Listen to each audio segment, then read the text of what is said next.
कि इस्लाम हमें इसकी इजाज़त नहीं देता कि हम औरतों पर, बच्चों पर, बूढ़ों पर और किसी ऐसे शख्स पर जो बेगुनाह है, बेकसूर है, उस पर हाथ उठाएं और उसको मारें। सबसे पहले मैं आपकी खिदमत में ये अर्ज़ कर दूं कि मेरे चैनल ज़मीनी सच्चाइयाँ पर यूट्यूब वाले ने जो पाबंदी लगाई थी वो पाबंदी हटा दी है। अब मैं उस पर वीडियो अपलोड कर पा रहा हूँ, लेकिन मोनेटाइज नहीं होगा वो चैनल, ऐसा यूट्यूब वाले ने कहा है। मैंने एक दूसरा चैनल भी बनाया है, न्यूज़ 313 लाइव, इसका लिंक डिस्क्रिप्शन में रहेगा। आप इस चैनल को सब्सक्राइब कर लीजिए। इंशाल्लाह इस चैनल पर भी हम आपको बेहतरीन मालूमात फराहम करेंगे। दोस्तों, जब मुसलमानों पर जुल्म होता है तो लोगों को ऐसा लगता है कि ये जुल्म ही नहीं है, और उसके ख़िलाफ़ जितनी क़ुव्वत के साथ, जितनी तादाद में आवाज़ उठानी चाहिए, कोई भी नहीं उठाता है।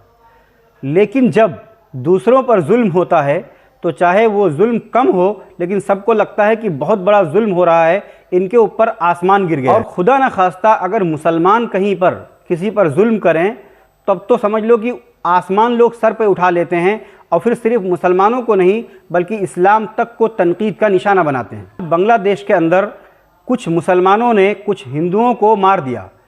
इसके लिए लोगों ने न सिर्फ उन मुसलमानों को कसूरवार ठहराया बल्कि इस्लाम पर ही तनकीद करने लगे, जबकि मुसलमानों के तरफ से बहुत ज़्यादा इसकी तरदीद की गई और इस बात को कहा गया कि भाई किसी भी बेगुनाह शख्स को मारना, चाहे वो हिंदू हो, ईसाई हो, क्रिश्चियन हो, किसी भी धर्म का मानने वाला हो, इसकी इजाज़त इस्लाम बिल्कुल भी नहीं देता।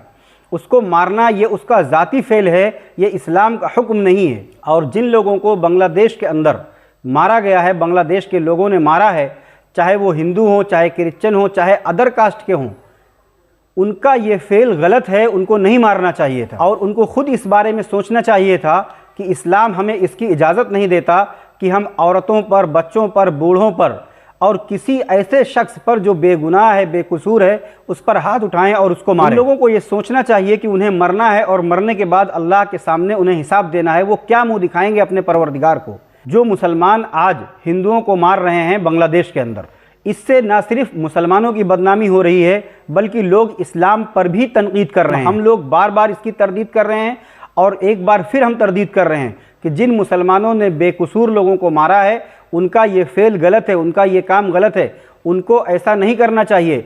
और इसका इस्लाम से कोई लेना देना नहीं है। इस्लाम इसकी इजाज़त नहीं देता कि कोई शख्स औरतों पर, बच्चों पर, बूढ़ों पर और बेकसूर लोगों पर हाथ उठाए। तुम्हारी लड़ाई हुकूमत के साथ है, तुम हुकूमत से लड़ो, तुम आपस में क्यों लड़ रहे हो? तुम सब एक हुए तो बांग्लादेश का तख्ता पलट दिया तुमने, हसीना को पसीने छोड़वा दिए तुमने, लेकिन तुम अगर आपस में लड़ोगे तो फिर कमज़ोर पड़ जाओगे और फिर कोई तुम्हारे ऊपर मुसल्लत हो जाएगा। इसलिए मैं ख़ासकर बांग्लादेश के लोगों से ये कहता हूँ कि तुम आपस में मुत्तहिद रहो, चाहे हिंदू हो, मुसलमान हो, सिख हो या कोई भी हो, तुम आपस में मुत्तहिद रहो। हुकूमत तुम्हारा कुछ नहीं बिगाड़ सकती और तुम हुकूमत से बराबर लड़ते रहोगे। लेकिन जब तुम आपस में लड़ोगे तो तुम्हारे ऊपर ऐसा हुक्मरान मुसल्लत हो जाएगा जो एक एक करके सबको मारेगा। मैं उम्मीद करता हूँ कि अब आइंदा कोई ऐसी खबर सुनने में, देखने में नहीं आएगी कि किसी मुसलमान ने किसी बेगुनाह गैर मुस्लिम को मारा, चाहे वो हिंदू हो, चाहे क्रिश्चियन हो, चाहे सिख हो, चाहे किसी भी धर्म का हो। इस्लाम हर धर्म के मानने वालों को तहफ़्फ़ुज़ देता है, वो किसी को मारता नहीं है।